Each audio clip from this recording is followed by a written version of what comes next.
ভারতে এমন একটা জায়গা আছে যেখানে সূর্য ডুবে যাওয়ার পর সরকার নিজেই প্রবেশ নিষিদ্ধ করেছে। রাজস্থানের মরুভূমির মাঝে দাঁড়িয়ে আছে ভাঙ্গর দুর্গ, একটা জায়গা যাকে অনেকেই ভারতের সবচেয়ে ভৌতিক স্থান বলে মনে করে। একটা সময় এখানে ছিল জনবসতি, বাজার, মানুষের কোলাহল, কিন্তু আজ চারদিকে শুধু নীরবতা আর ধ্বংসস্তূপ। লোককথা অনুযায়ী রত্নাবতী নামের এক রাজকুমারীর প্রেমে পড়ে এক তান্ত্রিক। প্রেমে ব্যর্থ হয়ে সে পুরো শহরকে অভিশাপ দেয় যাতে এই জায়গা কখনো আর জীবিত না থাকে। তারপর একদিন হঠাৎ করেই সব শেষ হয়ে যায়। মানুষজন উধাও, শহর ফাঁকা।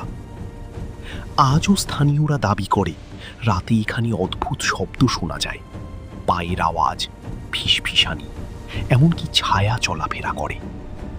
সবচেয়ে ভয়ের বিষয়, আর্কিওলজিক্যাল সার্ভে অফ ইন্ডিয়া নিজেই এখানে একটা সতর্ক বার্তা দিয়েছে, সূর্যাস্তের পর এই এলাকায় প্রবেশ সম্পূর্ণ নিষিদ্ধ।